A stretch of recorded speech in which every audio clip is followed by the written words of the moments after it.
Hey guys, they taught you math, science, and how to chase success, but most people never learn inner stillness and self-mastery. Most people live loud and die forgotten. Only Marcus Aurelius whispered his truth. And 2,000 years later, we're still listening. Why? So today, I present to you a masterpiece of the Stoic school, a personal reflection on self-discipline, virtue, and philosophical insight. That individual is a Roman emperor, Marcus Aurelius. Tonight, we're not just here to kill time. Tonight, we step into the quiet corners of our own mind. Picture this: outside the world, still spinning traffic, humming screens, glowing, endless noise. But in here, in this space, it's just you. And the echo of a Roman emperor's thoughts written under candlelight nearly 2,000 years ago. Meditations not written for the crowd, not written for fame, but written for one man trying to stay sane, stay grounded, stay human, in a world that honestly looked a lot like ours. The distractions, still here. The pressure's still here. The noise, you know it's still here. And hey, reality check. You probably won't survive this existence, that is. None of us do. But what if you actually lived it on your terms? So before you get comfortable, take a moment to click like the video and subscribe, but only if you genuinely enjoy what I do here. Now dim the lights, maybe turn on a fan for that soft background hum, and let's ease into tonight's journey together. Meditations. Sit with me for a moment. Wherever you are, if you're walking, driving, or lying in bed, breathe in slowly. Now exhale. The day has been long. The world is loud. But in this space, in this very moment, we are not here to chase more thoughts. We are here to return. Return to what Marcus Aurelius called the inner citadel. That place within you that cannot be touched by praise or blame, by gain or loss. The part of you that remains no matter how the winds of fortune change. This is not just a motivational video. This is an hour of your life where you return to your original self. The self that doesn't need a name tag, a job title, a million followers, or someone else's permission to be at peace. Let us begin with the most stoic of beginnings, gratitude. Marcus Aurelius opens his work. Meditations not with rules, not with judgment, not with fear, but with gratitude. He writes down the names of those who shaped him. From his grandfather, who gave him a gentle spirit, to his mother, who taught him to give without expectation, to his teachers, who lived with simplicity, courage, and reason. We often talk about motivation as something we go out and get, but for the Stoic, motivation begins with remembrance. Who helped you grow? Who guided you even through pain toward strength? Think about them now. No, really pause this video if you need to. Name them in your heart. The people who molded your spine, who whispered to your conscience when the world told you to sell out, who reminded you to choose simplicity when others were chasing status. Gratitude is not weakness. It is the ultimate strength, because it brings us back to our roots. When you know where you came from, no one can throw you off course. Now let's turn inward. Marcus wrote in a time of empire, battle, betrayal, plague, and uncertainty. But his words could have been written today. Because the battlefield is not just out there. The real war is in here.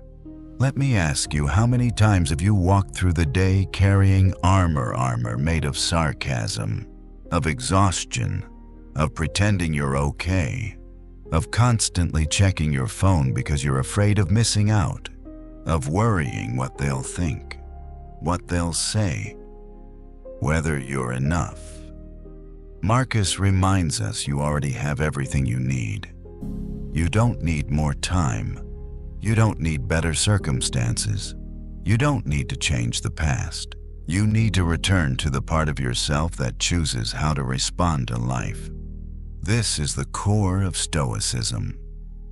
You are not disturbed by things but by your judgment of them. You lost money, that is not misfortune. That is an event.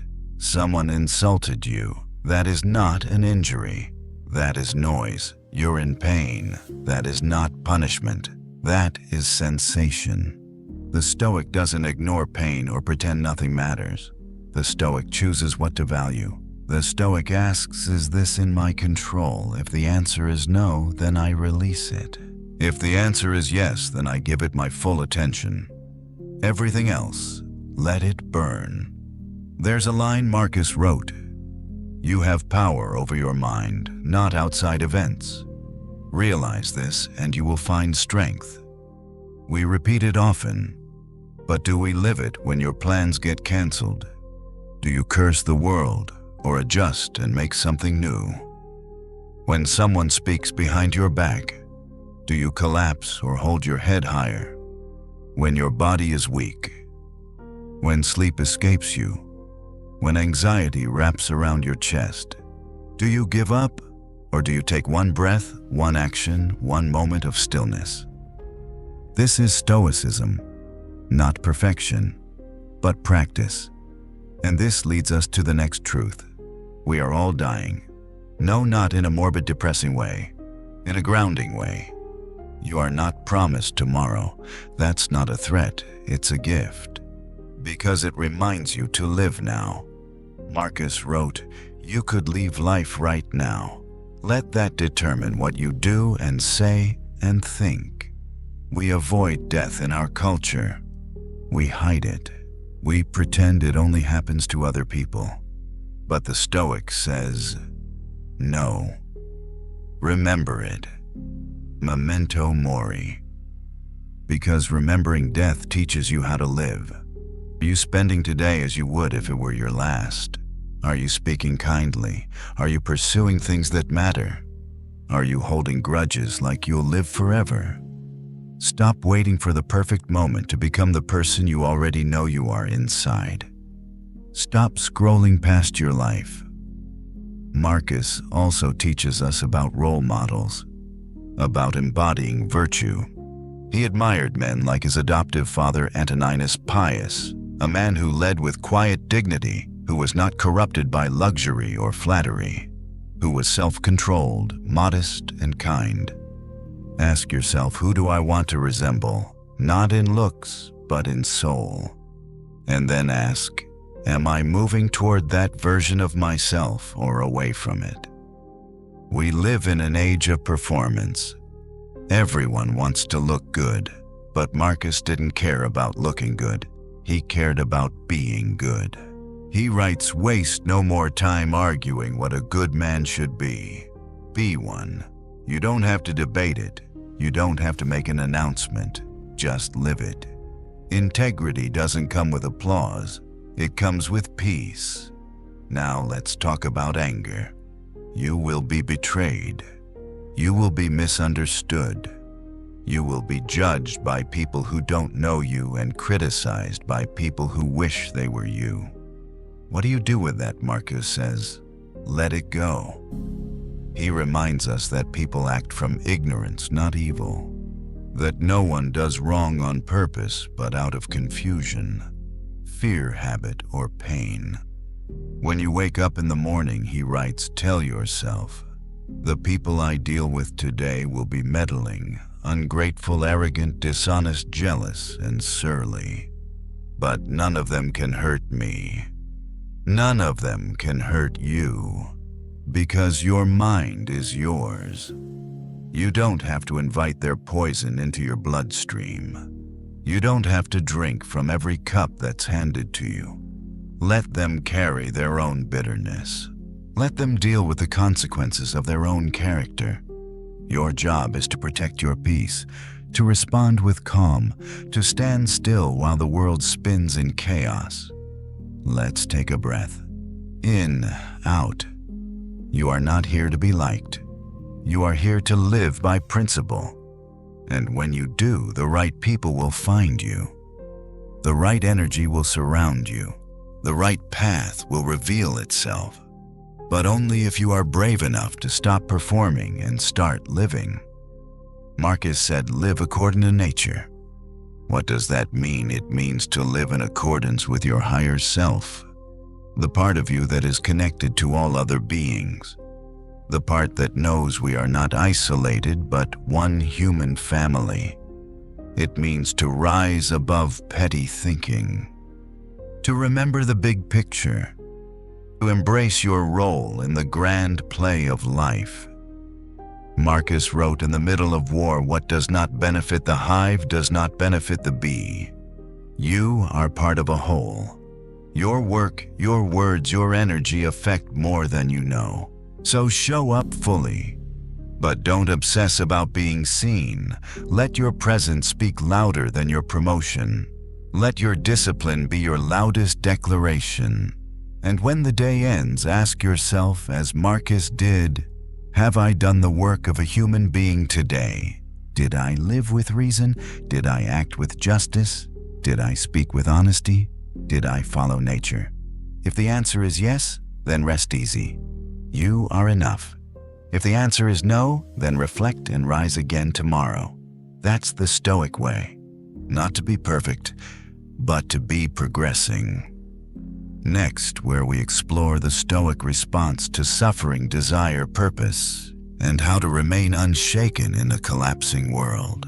Now let's go deeper now into the shadows. We've spoken of peace, of self-control, of choosing our response to life. But what about when life doesn't knock gently? What about when it kicks down your door uninvited? What does Stoicism say when you lose someone you love? When a dream collapses, when the pain feels unbearable? Marcus doesn't offer shallow optimism. He doesn't say, just be happy or think positive. He says something much harder and much more powerful. He says, accept it. Everything that happens is as natural as the rose in spring or the crop in summer. If you understand this, nothing can be strange or hard to bear. At first, this sounds cold.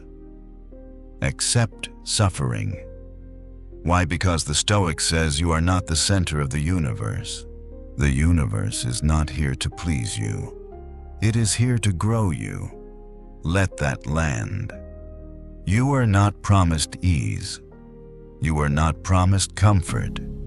You were promised opportunity to rise, to endure, to lead, to learn. And every trial is that opportunity. Now let's be real. Pain still hurts. Loss still breaks us. The Stoic is not a robot. But Marcus reminds us, the obstacle is the way. You've heard this phrase.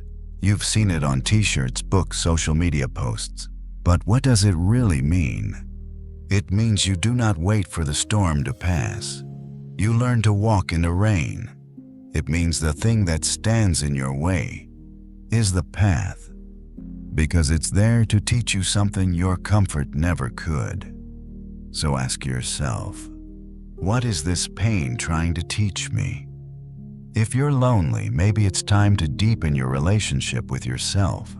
If you've failed, maybe it's time to detach your identity from achievement. If you're grieving, maybe it's time to learn that love is not possession. In the end, all suffering is a form of purification.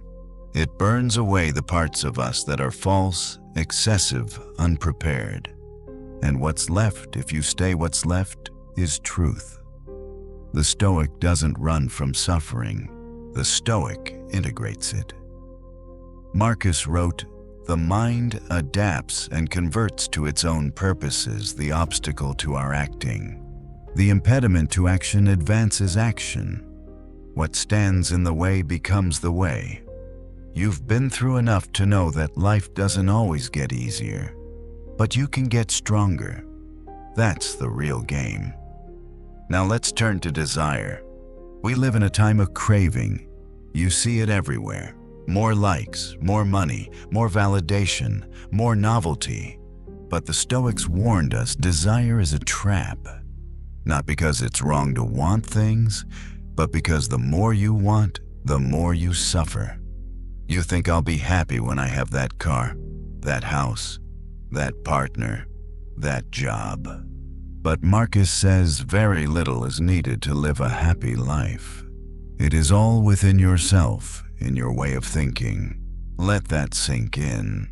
You can go to bed tonight in a small room and be completely at peace. Or you can fall asleep in a mansion and feel like you're drowning. Happiness is not in the thing, it's in the frame. The wise man is not the one who has everything. The wise man is the one who needs nothing. Not because he's given up, but because he knows the difference between what is nice and what is necessary. So take inventory. How many of your wants are actually distractions? How many of your goals are just society's checklist? How much of your stress comes from chasing something you don't even care about? It's time to clean house. Let go of the extras, the noise, the chasing. Return to what matters. Ask yourself every day, as Marcus did, is this essential? Because once you strip away the unnecessary, you start to see clearly. Now let's explore the idea of purpose. People ask, how do I find my purpose? The Stoics would say, your purpose is not something you find.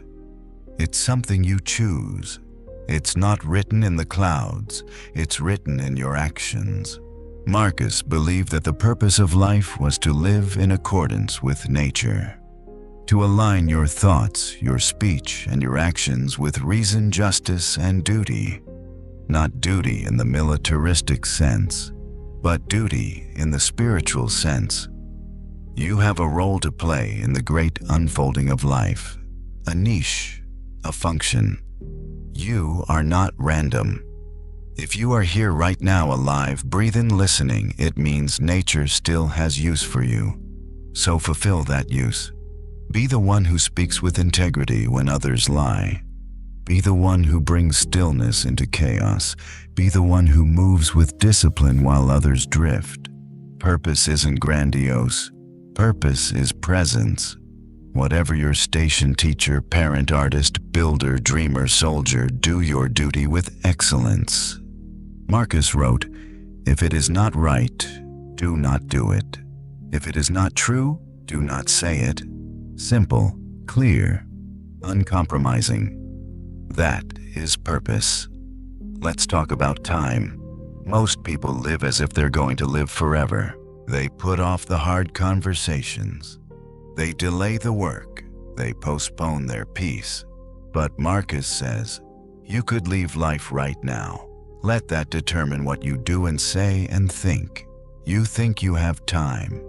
Tell that to the millions who didn't wake up this morning. Tell that to your childhood already gone. To your parents growing older. To the person you once were now out of reach. Time is not money. Time is not a resource. Time is you. So guard it. Don't trade it for likes, attention, gossip, or noise. Don't let others spend it for you. And don't waste it complaining.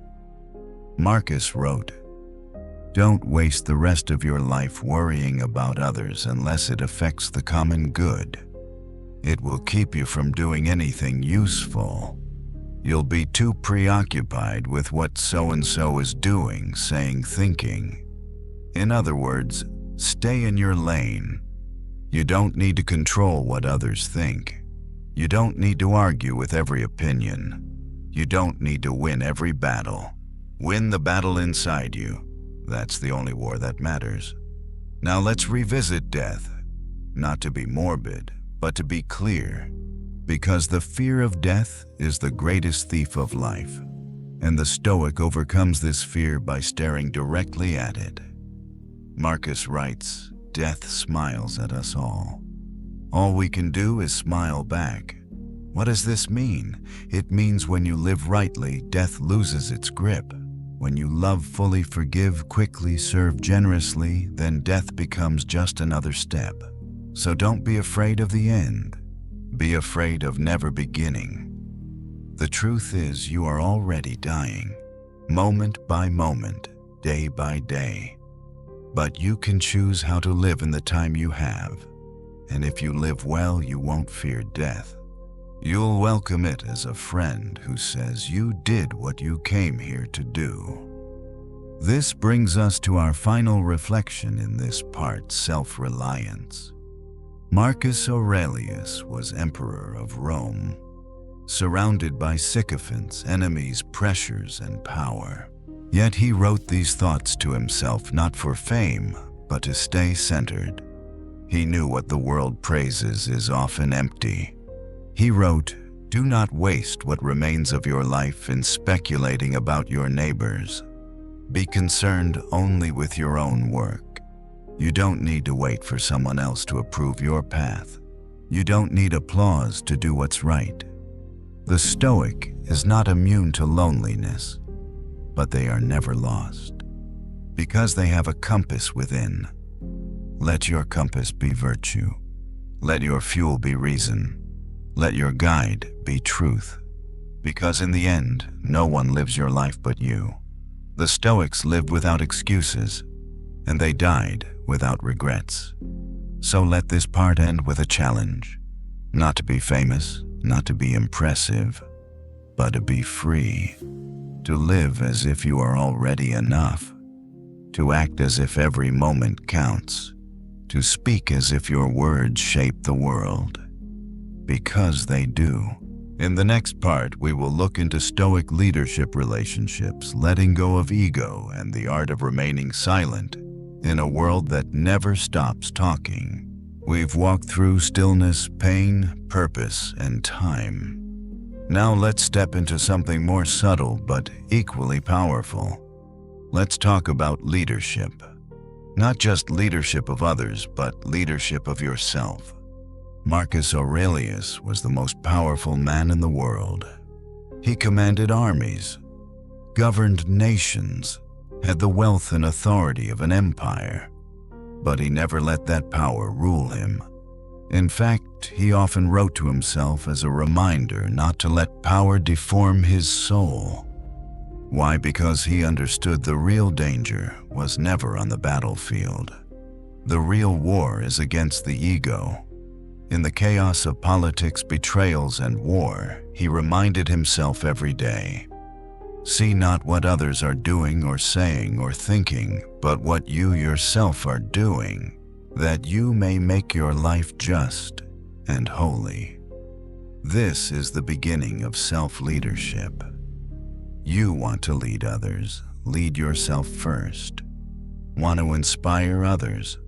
Be someone who doesn't need applause to do what's right. Want to command respect? Stop chasing validation. The Stoic leader doesn't shout. He doesn't bluff. He doesn't manipulate. He leads by example, and he serves. Marcus admired Antoninus Pius, his adoptive father, not for being impressive, but for being upright. He wrote no boastfulness, no craving for popularity. His work was done patiently and without complaint. Let that be your standard. Don't strive to be admired. Strive to be worthy of admiration. Now let's talk about relationships. This might surprise you. Stoicism is often misunderstood as cold, as indifferent. But Marcus was not a monk hiding in solitude. He was surrounded by people, commanders, citizens, children, enemies. And he writes over and over about one thing: tolerance. When you wake up in the morning, he says, tell yourself, today I will meet the busybody, the ungrateful, the arrogant, the deceitful, the envious, the unsocial. They are like this because they cannot tell good from evil. Think of that. He expected difficulty. He didn't demand perfection from others. And because he expected flaws, he didn't take them personally. How often do we suffer because we assume people should act better? But the Stoic accepts what is. People lie. People fail. People forget. People gossip. And still, we choose how to respond. Marcus believed all human beings were part of one body, What does not benefit the hive does not benefit the bee. So when someone harms you, pause. Ask, why did they do that? Most likely it's fear, or ignorance, or insecurity. And none of that requires you to retaliate. Marcus says the best revenge is not to be like your enemy. Let them slander, let them misjudge, let them mock. You keep your dignity, your character, your stillness. That's Stoic love, not sentimental but powerful. Love that is based on shared humanity. Love that does not cling but honors freedom. Love that seeks to understand rather than control. And what of ego? This is the virus of our time. The disease that drives people to scream, to show off, to fight for likes and recognition. But Marcus reminds himself, do not waste the remainder of your life in thoughts about others unless you are doing it for the common good. It will keep you from your own work. We suffer when we obsess over how we appear. We suffer when we make everything about us. And so Marcus, even as emperor, trained himself to be humble. He says, don't imagine those who praise you are your friends. You are nothing more than the breath that leaves their mouths. That's not negativity. That's clarity, and it's freedom. Because when you let go of needing to be admired, you're free to simply be. Let's go even further now. Let's talk about the art of silence. In a world that never stops talking, what does it mean to be quiet? Marcus often reminded himself to say only what was necessary. He writes, let your words be few and well chosen. Imagine that. Every sentence crafted with care, every word aligned with truth, no gossip, no exaggeration, no reacting out of ego, just clear, calm, honest speech. That's not just discipline, it's wisdom. Because every word you speak has power. It shapes your relationships. It shapes your reality. So before you speak, pause. Ask, is this true? Is this necessary? Is this kind? And if it's not, stay silent. Silence is not emptiness. Silence is presence. Silence is strength. It gives space for the truth to rise, for wisdom to speak, for the noise to settle. In fact, many of Marcus's most profound insights came not in public forums, but in private meditation, in stillness, alone, at night, with nothing but his breath and his thoughts. And it's here in this silence that we discover the most important conversation of all, the one we have with ourselves. Ask yourself now, what kind of person do I want to be? Not what do I want to own? Not how do I want to look? But how do I want to show up in the world? Do I want to be patient, courageous, humble? Then let every action move me toward that. Marcus would say, waste no more time arguing what a good man should be. Be one. Because when you live by principle, the rest follows. Let's take a breath. In, out.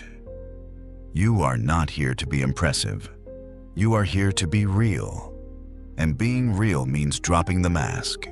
It means taking full ownership of your life. It means letting go of what no longer serves you. It means choosing reason over reaction. It means finding peace not in the world's permission, but in your own virtue. So as we end this part, remember, you do not need more motivation. You need more clarity. You need to stop negotiating with your lower self. You need to stop waiting for peace to come from the outside. It's already inside you. And in part 4, we'll explore that inner sanctuary even deeper. We'll talk about discipline, dealing with criticism, the nature of the soul, and how to become unshakable no matter what comes. Because, my friend, you were not born to be average. You were born to be free. And Stoicism is not the end, it's the beginning. We've gone inward. We've peeled back the layers. Now let's go deeper into the structure that holds everything together, discipline. In the modern world, discipline is often framed as punishment, as restriction, as something you do only when you have no choice. But Marcus Aurelius saw discipline as freedom. Let that settle in. Because without discipline, you become a slave to impulses, to emotions, to cravings, to the opinions of others. But with discipline, you take your life back. Be like the rock that the waves keep crashing over. He wrote, "It stands unmoved, and the raging of the sea falls still around it." That's the kind of strength we're building here. Not arrogance, not bravado, but quiet, unshakable stability. Marcus didn't get there by accident. He got there by practice. Every morning he reminded himself what kind of day he was about to face. That people would be rude, selfish, deceitful. That hardship was waiting, and still he trained his soul to respond, not react. Is a thing difficult? Then do it more often. Discipline is not punishment, it's practice. When you wake up and don't want to rise, get up anyway. When you feel the sting of laziness, act anyway. When you want to quit, breathe and return to the task. Because your purpose is not to feel amazing all the time. Your purpose is to do what is right. Not what's easy, not what's popular. What's right. Let's shift now to criticism. This is a tough one. No matter how stoic we try to be, criticism can shake us. Someone throws a careless comment, questions your character, undermines your efforts, and your instinct is to fight back, to defend, to retaliate. But Marcus took a different path. If an ignorant person speaks ill of you, continue to live so as to prove them wrong. Don't respond with anger. Respond with excellence. Let your actions be your defense. Let your consistency be your answer. Because the people who are loudest are rarely the wisest. And most criticism isn't really about you anyway. It's a projection of the critic's own frustration. So let them talk. Let them judge. You keep doing the work. And if there's truth in the critique, thank them. Adjust. If there's none, ignore it. Move forward. You're not here to win arguments. You're here to win back your peace. And peace doesn't yell. Now let's ask the question that haunted even the greatest emperors. What is the soul? Marcus spent his life reflecting on this. He believed that the soul, the ruling part of us, is a spark of divine reason. Not just emotion, not just memory, but something higher. The soul becomes dyed with the color of its thoughts. You hear that whatever you allow yourself to think, to ruminate on, to believe, that is what your soul becomes. So ask yourself right now, are my thoughts worthy of my soul? Do I spend my time on envy, complaints, shallow things, or do I rise? Because the soul, Marcus reminds us, has a job to follow nature, to live by reason, to act with virtue. And every time you lie or manipulate or complain, you weaken your soul. But every time you tell the truth, every time you show up with courage, every time you do the right thing when it costs you, your soul grows stronger, more grounded, more luminous. In a world obsessed with the body, the Stoic trains the soul. Let's pause here. Inhale, exhale. Now, picture a moment from your life when you were most proud of who you were. Not a moment of pleasure, not when you got a raise or won something or were praised. A moment when you made the hard choice. A moment when you chose restraint over reaction, truth over comfort, stillness over panic. That was your soul in action. That is the version of you we're building toward. And to do that, we need one more thing: unshakability. To become unmoved, not by being numb, but by being clear. You are not shaken by opinion when you know your values. You are not shaken by hardship when you trust your strength. You are not shaken by chaos when you walk with purpose. Marcus Aurelius wrote, "If you are pained by any external thing, it is not this thing that disturbs you, but your own judgment about it, and it is in your power to wipe out this judgment now." That's not just philosophy. That's power. Power not over others, but over yourself. Because what's more powerful than calm in the face of fire? What's more impressive than kindness in the face of cruelty? What's more rare than someone who remains steady while the world spins out of control? Be that person. Be the one who doesn't break when everything else does. Not because you're better, but because you're anchored. Anchored in principle. Anchored in reason. Anchored in virtue. And virtue for the Stoic is not an accessory, it's the foundation. What are these virtues? Marcus names them often. Wisdom, the ability to see things clearly and act accordingly. Courage, to do what's right even when it's hard. Justice, to treat others fairly and serve the greater good.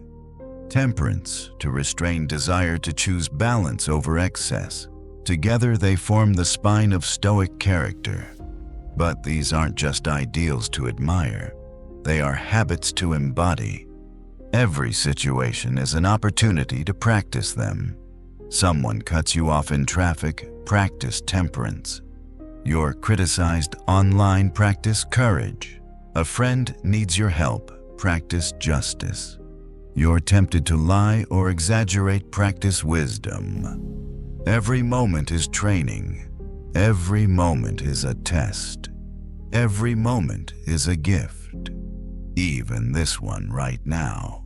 So as we close this part, I'll leave you with this image: Marcus Aurelius alone in his tent, surrounded by war, betrayal, exhaustion, writing by candlelight to himself. No audience, no vanity. Just a man trying to remain good in a world that often isn't. If he could do it, so can we. Because the battlefield might look different now. But the mission is the same: to live with purpose. To stand for what's right. To meet the day with strength and grace. And in the next part, we'll continue this journey. We'll dive into fate, free will, the true meaning of success, and how to walk forward, light, clear, and untouchable. Because this isn't just a video. This is your awakening. Welcome back, warrior of the mind. You've been walking steadily through the inner terrain of your life. You've cleared the noise, sat with the truth, and stood still when the winds howled.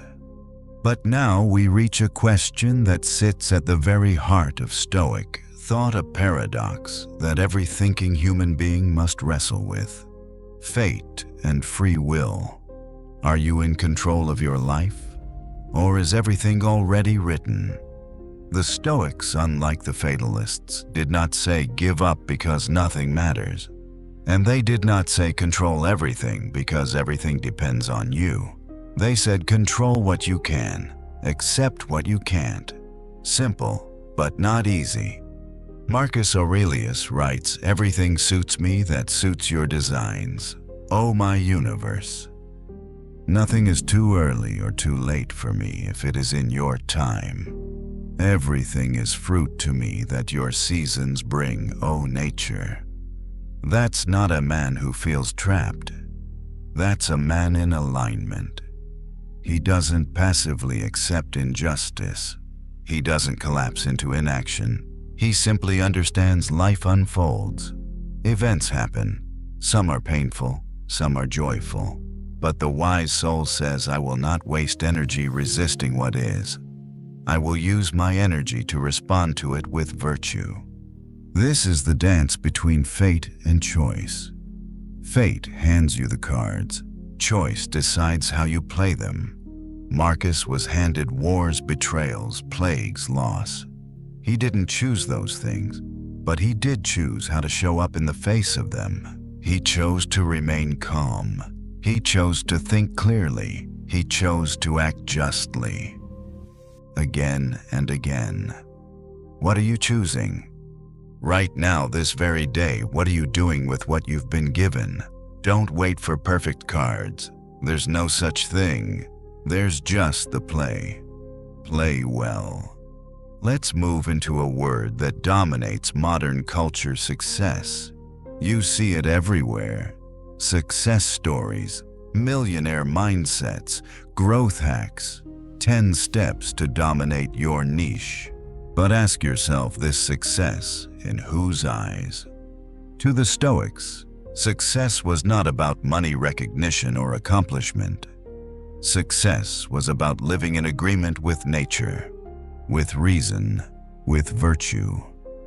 Marcus Aurelius had the most successful job in the Roman Empire. But do you know what he said about fame and legacy? All is ephemeral, fame and the famous as well. Consider the people whose praise you long for. What kind of people are they? How long will their praise last?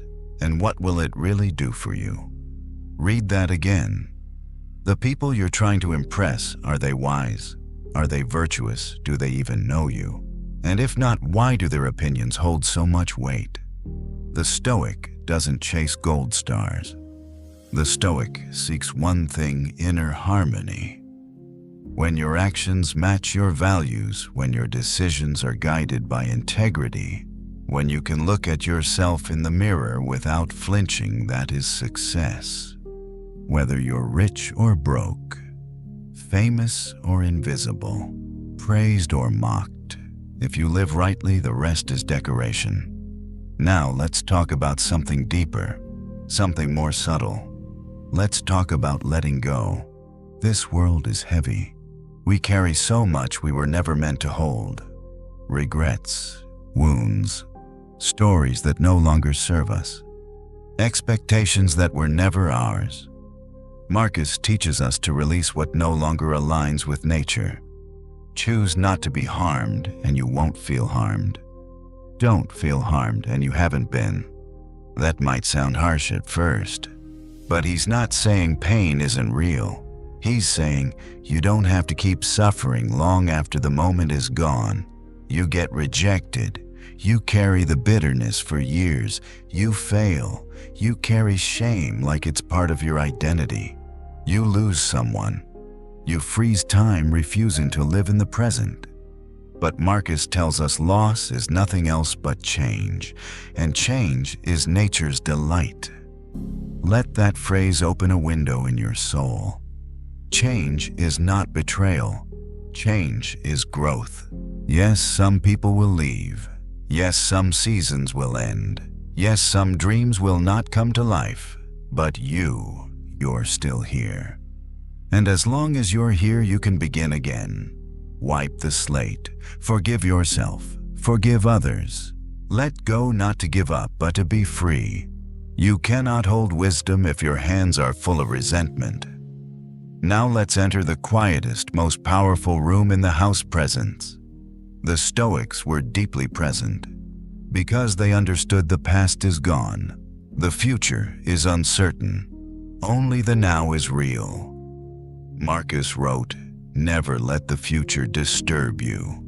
You will meet it if you have to with the same weapons of reason that arm you against the present. You don't need to solve next week. You don't need to worry about how it ends. You just need to meet this moment with clarity, composure, and courage. The next moment will come, and when it does, you'll be ready. But only if you practice presence. So put down the phone, turn off the noise, come back to your breath, and listen. Listen to the voice beneath the fear, the wisdom that lives below the chatter. That voice is always speaking. We're just too distracted to hear it. Sit, breathe, and return. That is Stoicism, not as theory, but as life. Now I want to ask you something more personal. When was the last time you felt truly at peace? Not because everything was going well, but because you were aligned. That moment where you acted rightly even if no one noticed. That moment where you didn't retaliate even when you had the perfect comeback. That moment when you helped someone not for likes but because it was the right thing to do. That is real power. And you can have that every day. You don't need to escape to the mountains.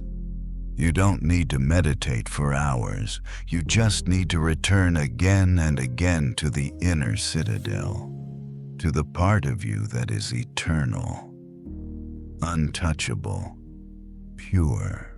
And in that stillness, you'll find the last gift Marcus offers us in this part: joy.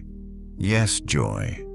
You don't hear that word often in Stoicism, do you? But it's there, hidden beneath the surface. Not the loud joy of celebration, not the fleeting joy of pleasure, but the quiet joy of knowing who you are, of doing your work, of loving without neediness, of walking your path calmly, steadily, lightly. Marcus wrote, "The happiness of your life depends on the quality of your thoughts." And that's it. You don't need to chase happiness. You need to think rightly. And right thought leads to right action. Right action leads to right living. Right living leads to peace. And peace is joy.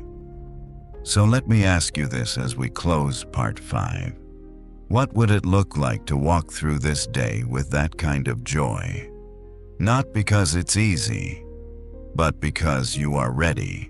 Next part, we'll explore the legacy of the Stoic, how to deal with aging, the art of finishing what you start, and how to walk through life like a torch in the night.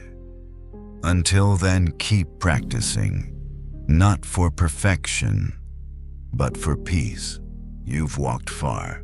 You've shed weight you didn't know you were carrying. And now, we look forward. We look toward the Stoic's final chapter, not the final chapter of life, but the final chapter of the soul's journey on earth. Let's begin with a question many fear to ask out loud. How do I age with dignity? We live in a culture obsessed with youth, anti-aging creams, cosmetic surgery, fear of gray hair, fear of slowing down, fear of irrelevance. But Marcus Aurelius offers a different view. Do not despise death, but welcome it, for nature wills it, just as she wills the growth of the leaf, the fall of the fruit, and the ripening of the grain. To age is not to decay, it is to ripen. The Stoic does not fear getting older because the Stoic understands what time is for. Time is not here to make you beautiful. Time is not here to make you rich. Time is here to help you grow wise. Every wrinkle, every scar, every slower step, they are not insults. They are inscriptions, the story of a life walked consciously. So let the world chase eternal youth. You chase eternal virtue. That's the currency of the soul. Now let's talk about something few people master: finishing what you start.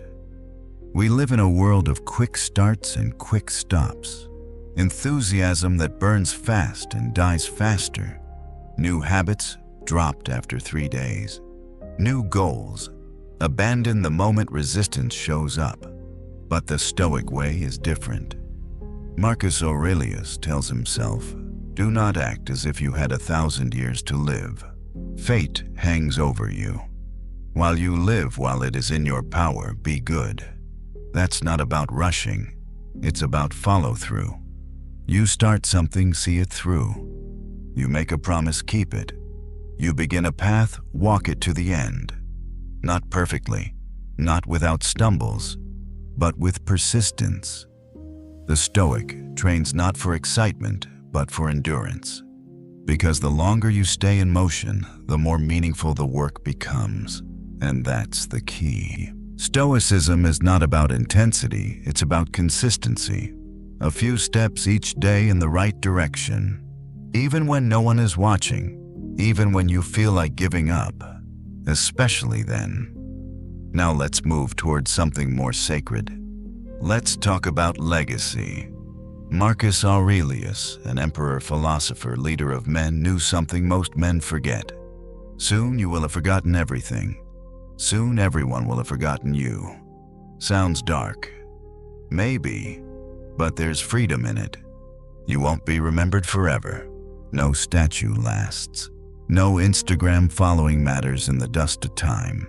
So instead of living to be remembered, live to be right.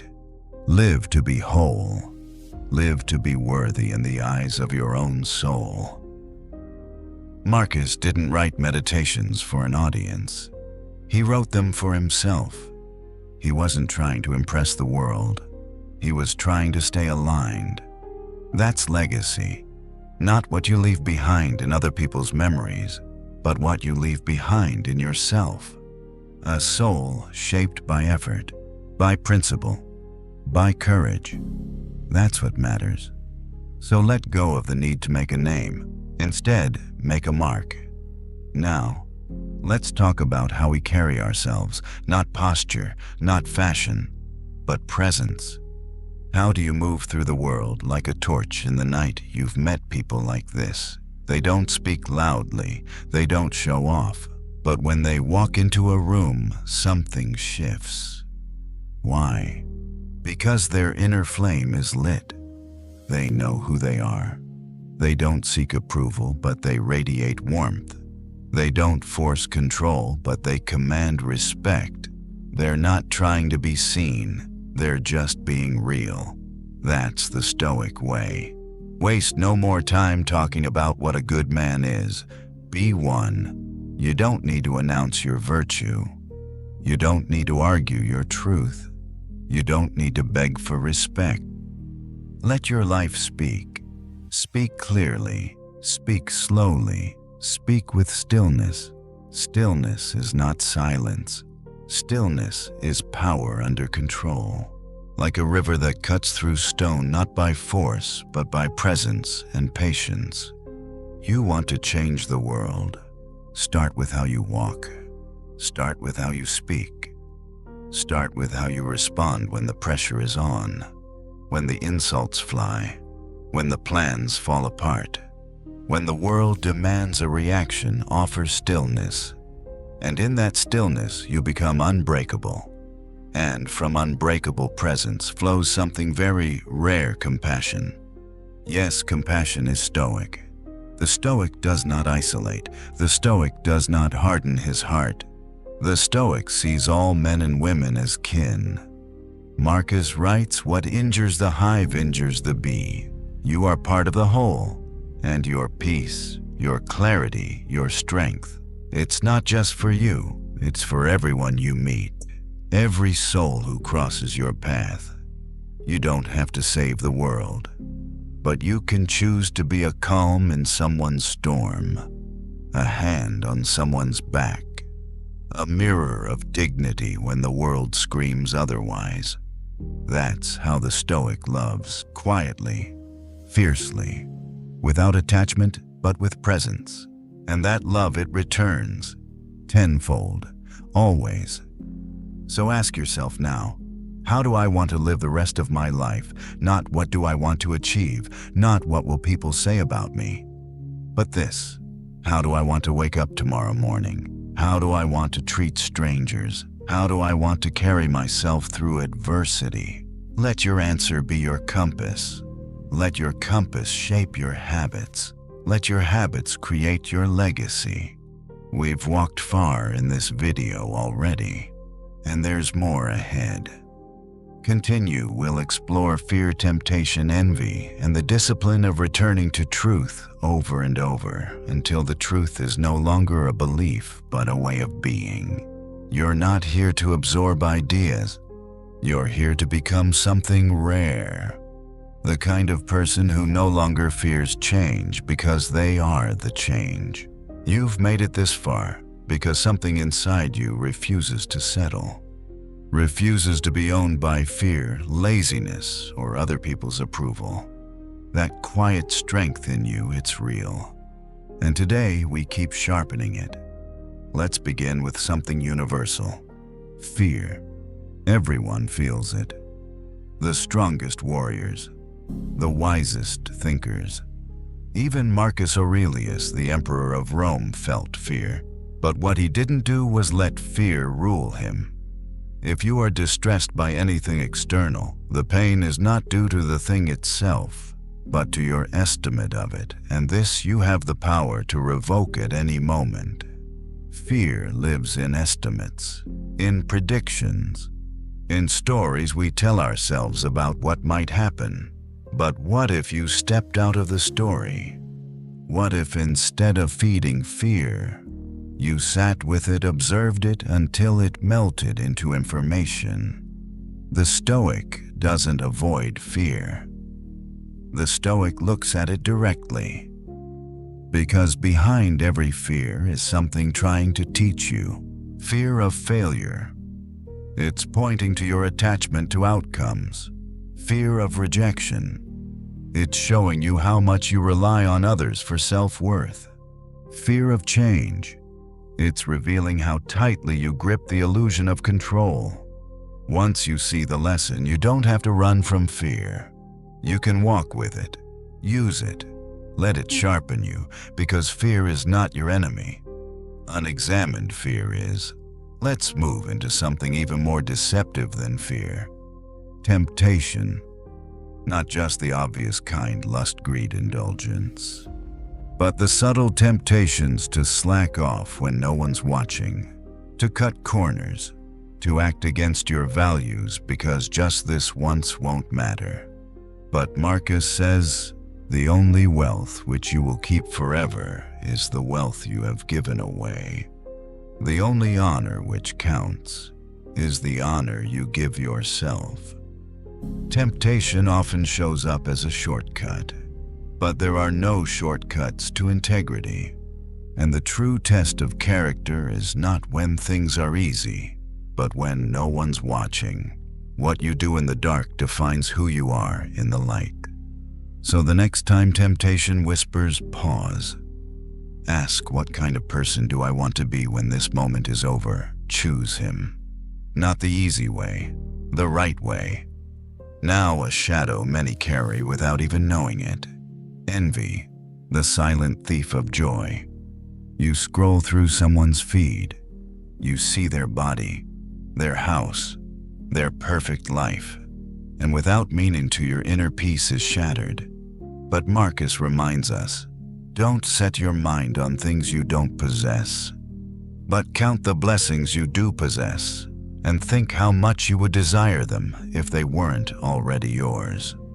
Let that land. You already have what someone else is praying for. Your health, your mind, your freedom, your capacity to improve. Don't measure your life by someone else's highlight reel. Measure it by your growth. Who were you 6 months ago? Who are you now? Are you wiser, kinder, calmer? Then you're winning. Besides, the Stoic doesn't want another person's life. The Stoic wants to master their own. That's true power. Now let's talk about one of the hardest disciplines of all, the discipline of returning. We live in a time of constant forgetting. You read something that inspires you, and an hour later you're back to old habits. You promise yourself to stay calm, and by midday you're yelling in traffic. But Marcus knew this too. You must build your life action by action and be content if each one achieves its goal as far as possible, and no one can keep you from this. You will forget, you will stumble, you will drift from your values, and then you will return. That's the discipline, not to be perfect, but to return faster every time, to come back to stillness, to realign with your higher self. To remember, I am a student, I am in training, I am building a soul that no storm can shake. Every day is a new round in that training, and every time you return, you're not starting over. You're building muscle. Now I want to show you something the Stoics understood better than almost anyone. The value of small acts.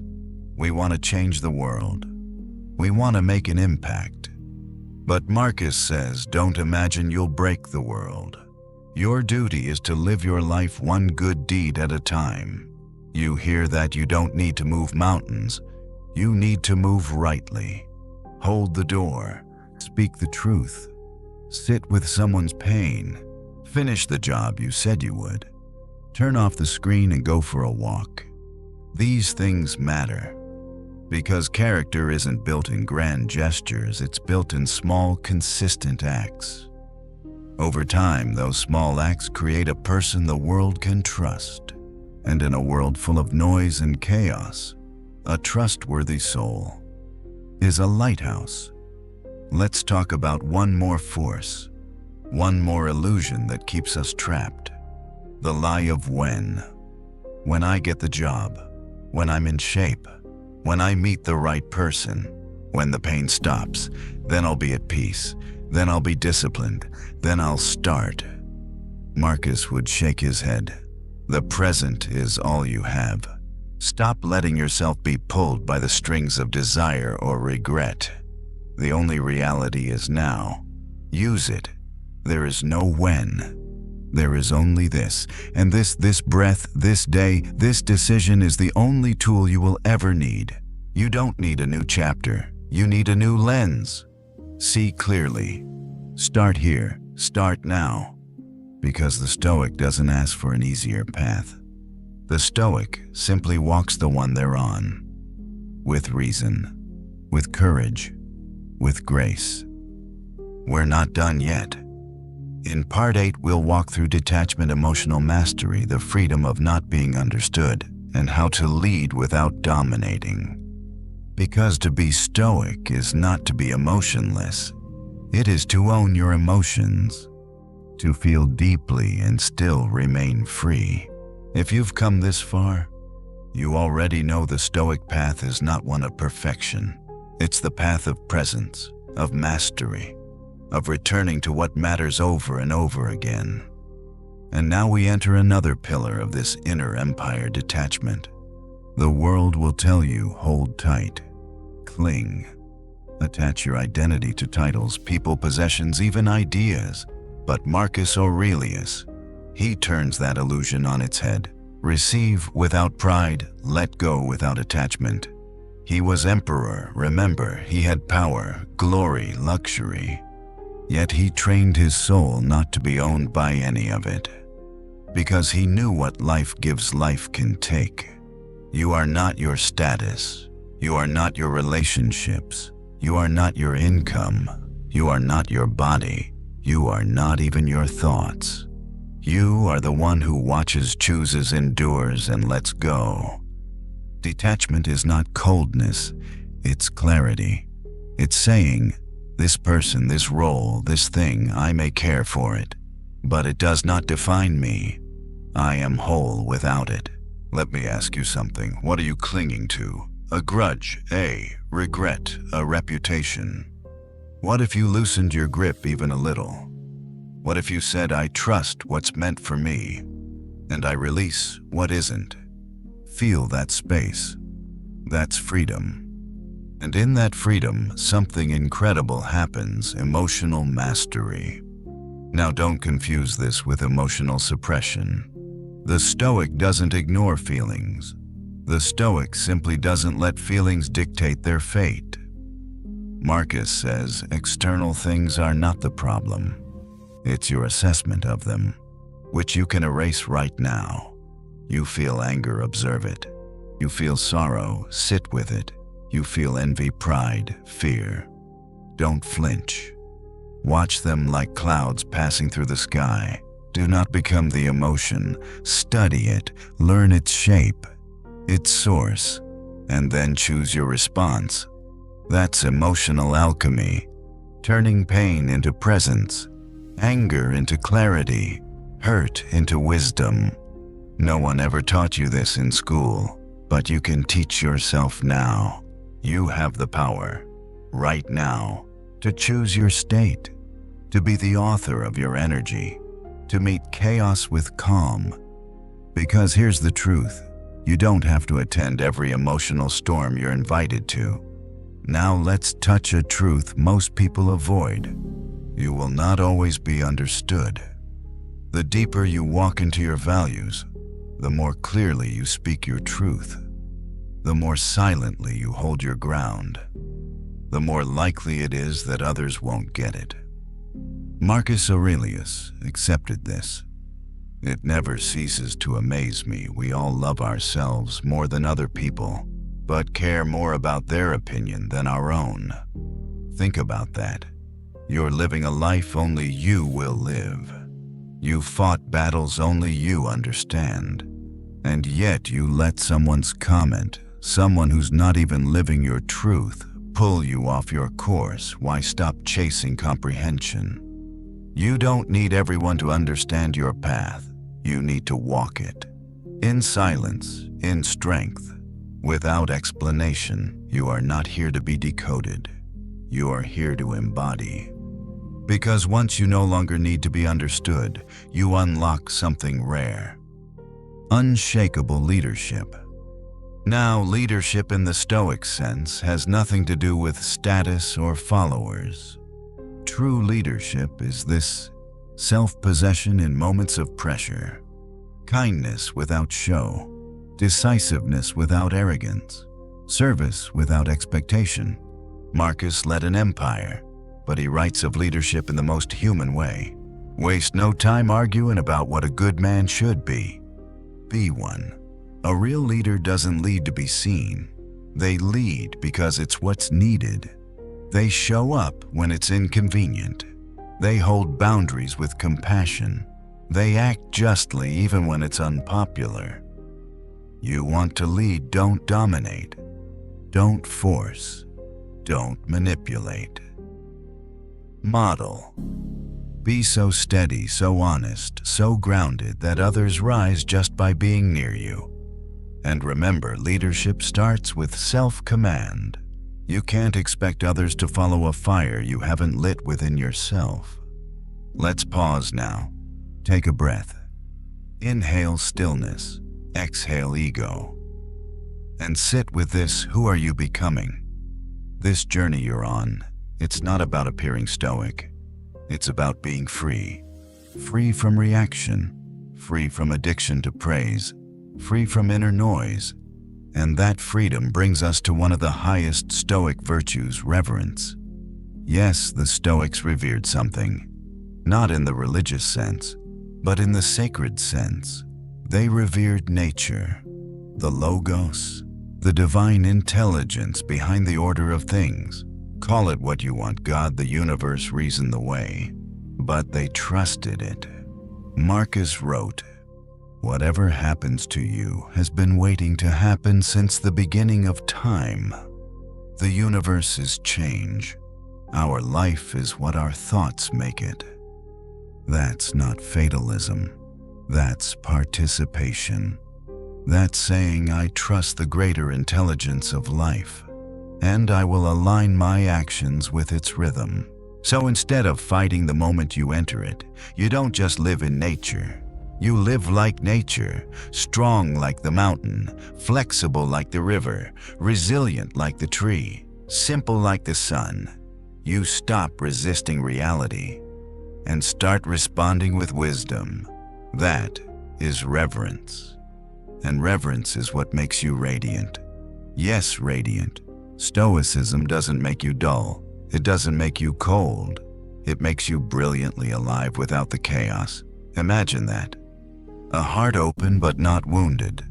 A mind clear but not rigid. A life simple but never small. This is what we train for. This is what you're becoming. So take this moment now not to be inspired but to decide. Decide to return to the path. To embody what you know. To walk through this life not as a prisoner of emotion but as a torch of reason, humility, and inner fire. Because the world doesn't need more talkers. It needs examples. Continue. We'll dive into simplicity, sleep, breath, the beauty of doing less, and how to meet the end of every day like a Stoic meets the end of life, calm, clear, and complete. Until then, stay grounded.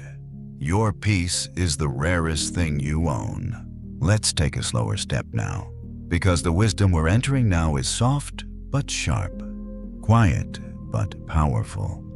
And if you've made it this far, it means you're not just listening, you're transforming. Let's begin with what may be the most underestimated virtue in all of Stoicism: simplicity. In a world screaming, do more, have more, be more, Marcus Aurelius whispers, very little is needed to make a happy life. It is all within yourself, in your way of thinking. The Stoic life is a simple life, not empty, not boring, but intentional. Simplicity means you're no longer distracted by what doesn't matter. You stop chasing every shiny opportunity. You stop saying yes to every request. You stop filling every hour with noise. You start asking, does this serve my purpose? Does this reflect my values? Does this bring peace or only pressure? You don't need 17 productivity hacks. You need clarity. You need to say no often, firmly, kindly, because every yes is a commitment of your soul. And when you simplify your commitments, your soul can breathe again, which brings us to something sacred: breath. The Stoics didn't talk much about breathing techniques, but they lived by the breath. Every page of Meditations is infused with presence. Every insight is grounded in the now, because the breath is now. Try it with me. Breathe in, slowly, deeply. Hold, now exhale, fully, again. Feel that you didn't think, you didn't react, you just were. That is the gateway to Stoic peace. Not the breath alone, but the awareness that comes with it. Marcus would say, you have power over your mind, not outside events. Realize this, and you will find strength. Your breath is your anchor to that power. Whenever the world rushes, you return. Whenever you feel overwhelmed, return. Whenever you forget who you are, return. Because the breath will always be there to bring you home. Now let's move to a realm most people treat with neglect: sleep. The world will tell you to grind, hustle, sleep when you're dead. But Marcus Aurelius, in all his power, reminds himself, when you arise in the morning, think of what a precious privilege it is to be alive, to breathe, to think, to enjoy, to love. And from that, we infer the reverse: rest is sacred. Sleep is not laziness. It is preparation. It's where your soul returns to the soil. It's where the mind reorganizes and resets. It's where healing begins. But more than that, it's how you end your day that matters. Because sleep is a mini-death. And Marcus was obsessed with dying well. He believed that if you live rightly each day, you'll be ready to die at any moment with peace, not panic. So ask yourself each night, did I act with virtue today? Did I do my duty? Did I let go of what I couldn't control? Did I return to reason when I strayed? If the answer is yes, even imperfectly, you've earned your rest. And if not, don't spiral. Just return. Forgive yourself. Begin again tomorrow. The Stoic doesn't aim to be flawless. The Stoic aims to be faithful. Faithful to the process, to the daily work, to the quiet, honest striving of the soul. Now another key principle: doing less but better. The modern world says more tasks, more goals, more output. But Marcus cautions, if you seek tranquility, do less. Or more accurately, do what's essential, which brings a double satisfaction, doing less and doing it better. This is mastery. This is presence. The Stoic doesn't multitask their virtue. They bring full attention to every act, no matter how small. If you're washing a dish, wash it with care. If you're speaking to someone, be there truly. If you're walking, walk as if the entire universe watches your steps. Because it does. The Logos, the divine order the Stoics spoke of, lives in every moment. So don't rush through life chasing significance. Let your smallest act be significant. This is what Marcus meant when he said, "What is your art to be good? Be good in the little things, over and over, and eventually you won't need to seek meaning. You will be meaning." Let's talk now about something tender, something people resist facing: the end of the day. Not just the literal day, but every ending, the end of a chapter, a season, a relationship, a role. Marcus Aurelius was no stranger to endings. He lost children, friends, trust, time. And still he wrote, "Death smiles at us all." All we can do is smile back. But don't mistake this for darkness. It's not morbid, it's motivating. The Stoic uses the awareness of death not to dread, but to deepen. You don't know how many sunsets you have left, how many words you'll speak, how many times you'll get to forgive or laugh or simply be. So when the day ends, don't numb out. Reflect. Ask, did I live today on purpose? Did I move toward virtue or away? Did I make peace with imperfection? Did I say what needed to be said? And then, let it go. Release the weight, surrender the outcome, and sleep. Like a Stoic, like a warrior who trained, fought, loved, failed, rose, and rested. With no regrets, no residue, just readiness for what comes next. Because every day ends, and every ending is just preparation for a more aligned beginning. As we wrap this part, carry this final thought: you are not here to perform. You are not here to impress. You are not here to win some invisible race. You are here to live rightly.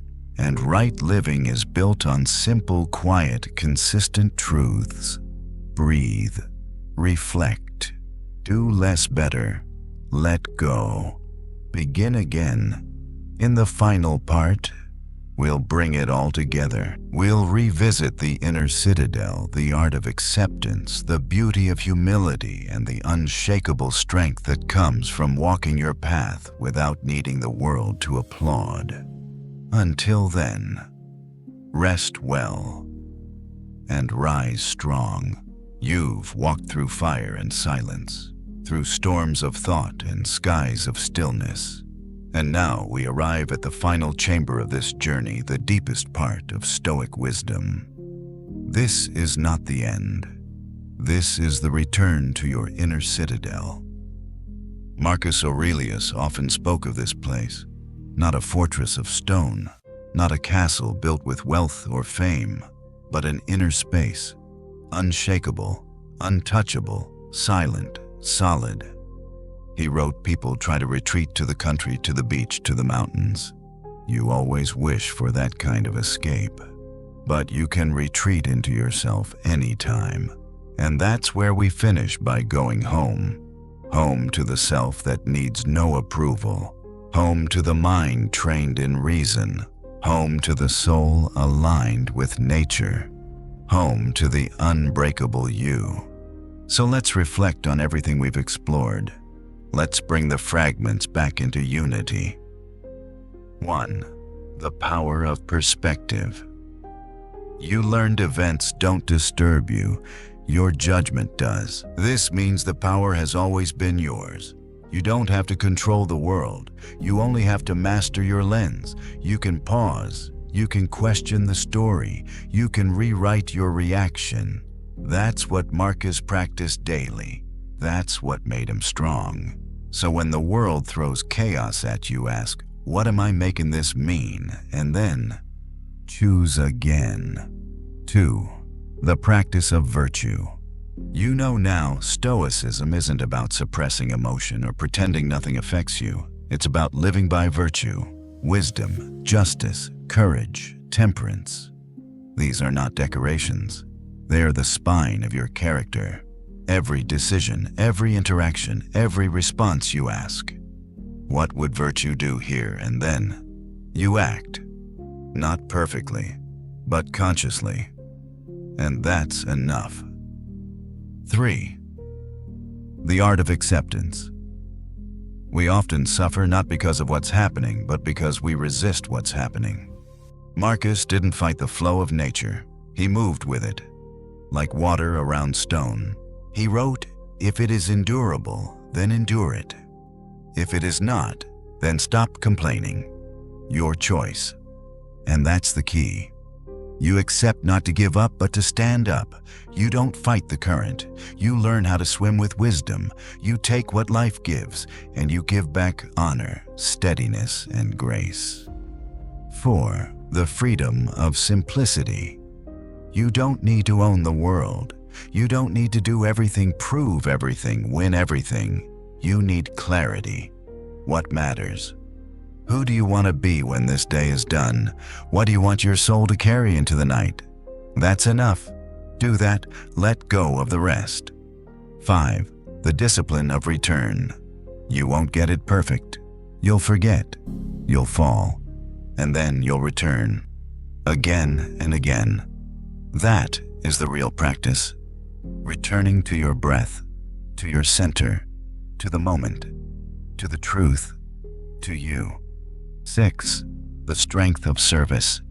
Remember, you are not alone. You are part of something bigger, the whole. You're not here to dominate.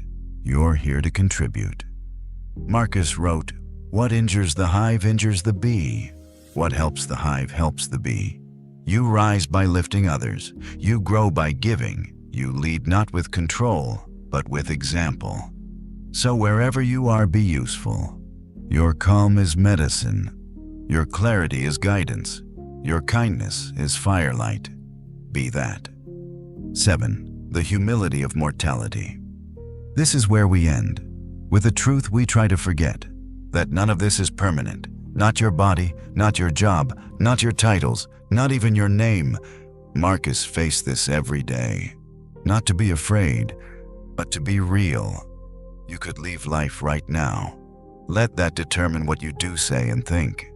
So ask yourself, if this were your last evening, if this were your final breath, would you be at peace? Not because everything went your way, but because you walked with virtue. You faced yourself. You showed up. You endured what had to be endured. You released what no longer belonged. You lived rightly even when no one watched. That is a Stoic life. That is a beautiful life. And now, as you close this video, I want to leave you with one final image. Picture Marcus Aurelius late at night. His soldiers asleep. The city quiet. The wars still raging beyond the walls. And he writes by candlelight, not to the world, but to himself. No glory, no audience. Just a man training his soul, practicing his principles, trying, stumbling, rising again. Just like you. So when you doubt yourself, when you feel small or unseen or overwhelmed, remember you are part of a long, quiet lineage of those who chose the inner path, of those who said, "I may not control what happens, but I will control who I become." And that is everything. Thank you for walking this road. Thank you for training your mind. Thank you for listening, not just with ears, but with soul. If this video meant something to you, don't just share it. Live it. And when the day ends, return to the citadel. The world may be on fire, but you will remain calm. You will remain clear. You will remain stoic. And now, just breathe. Let it all settle. Let the noise fade. Like ripples softening across a still lake. We've wandered through ancient thoughts tonight. Through the quiet resilience of Marcus Aurelius. Through words written in solitude. For no audience but the soul itself. And maybe, just maybe, you felt it too, that gentle reminder that beneath the rush of everyday life, beneath the endless lists, the deadlines, the worries, there's still a sanctuary inside you. Always has been. always will be. You don't need marble halls or mountaintops to find peace. You don't need perfect circumstances or perfect people. You just need to come home, to that quiet place within, the place no one else can touch. No opinion, no failure, no storm. Maybe you've spent your day running. Maybe your mind has been heavy, carrying the weight of things you can't control, conversations that linger, doubts that whisper. But right now, none of that matters. Because right now, there's just this moment. The world outside can spin as wildly as it wants. The future can stay unwritten.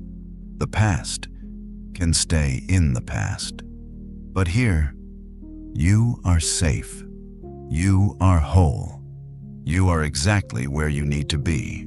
There's something beautifully human about remembering that life doesn't have to be figured out all at once.